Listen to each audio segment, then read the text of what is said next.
Bonjour et bienvenue dans cette nouvelle vidéo de notre défi une vidéo par jour. Aujourd'hui, je vous propose qu'on retourne un petit peu sur Lightroom, ça fait un petit moment qu'on n'a pas fait de petit tuto Lightroom, et de voir plus en détail la fonction justement diaporama. Alors cette fonction diaporama, elle est accessible dans le menu tout en haut, elle est accessible depuis quelques versions maintenant dans Lightroom.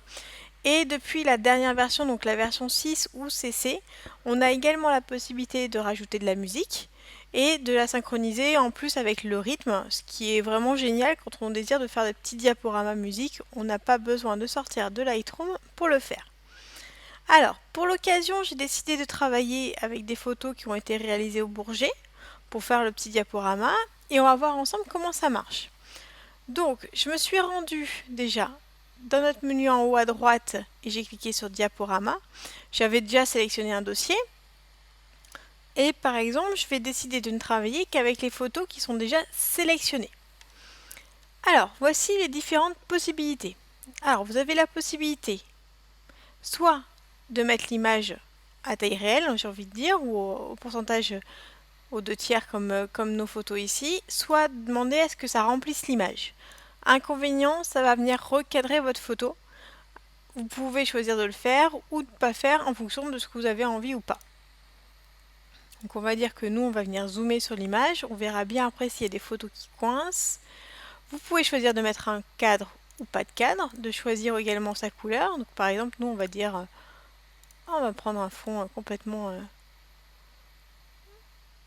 bizarroïde. On va prendre un fond bleu foncé. Et on va le mettre un petit peu plus épais, histoire qu'on le voit bien.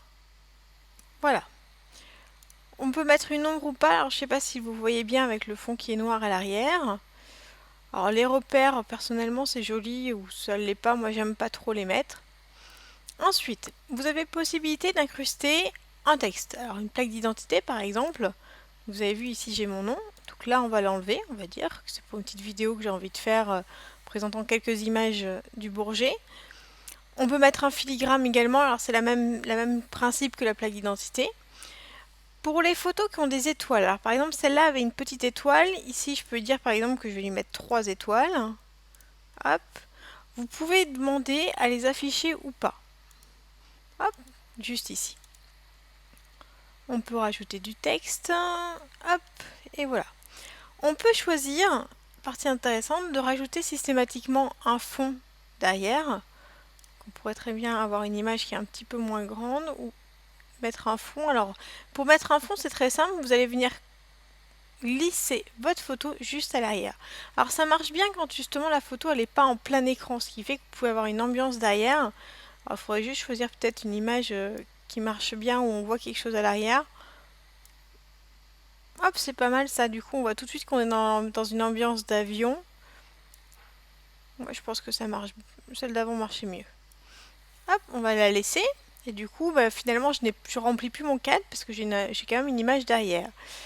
On peut venir ajouter un écran avant et un écran après. Donc, moi par exemple, on va dire que j'ai pas envie de mettre mon identité, j'ai plutôt envie de mettre Salon du Bourget 2015. Peut-être en plus grand, histoire qu'on le voit bien. Hop. Oui, alors j'ai dit en plus grand. Ça vous permet d'avoir un petit générique au début.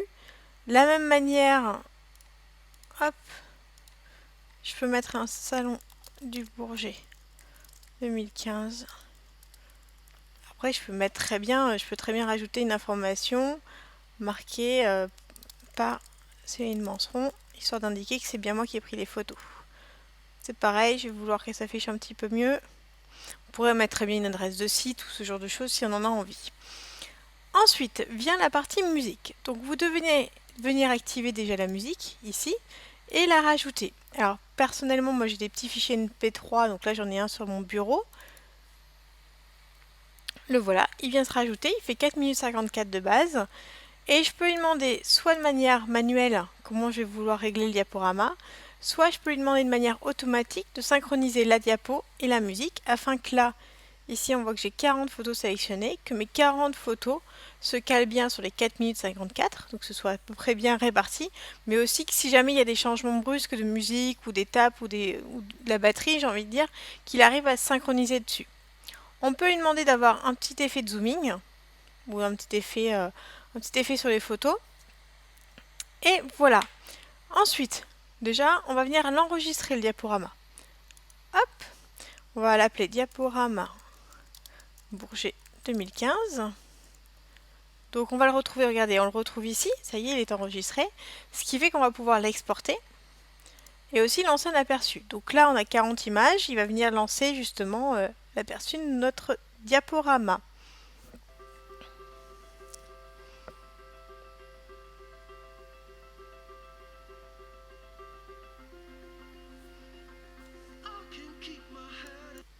Alors je ne vais pas plus loin parce que sinon on va voir les 40 images, en plus elles ne sont pas du tout traitées. Il vous suffit ensuite de l'exporter, donc on va sur notre diaporama qui est enregistré, on exporte la vidéo. Vous pouvez choisir sa définition, donc on va se mettre en 1080p, donc en Full HD, et on exporte. On va voir ici, dès que ça va se lancer, la petite barre qui va se progresser, qui va montrer justement la barre de progression de notre export. Le voilà. Une fois que c'est terminé, il ne vous reste plus du coup qu'à le retrouver sur votre bureau ou à l'endroit où vous l'avez enregistré et de l'envoyer après à vos amis ou le mettre sur YouTube ou sur Vimeo pour le partager. Cette fonction diaporama, personnellement, moi je l'utilise très souvent. Ça permet de faire un petit aperçu musical et vidéo en fait des photos en sélectionnant quelques-unes. Je trouve ça très agréable et très confortable justement pour les amis et la famille sur différents événements. C'est super sympa.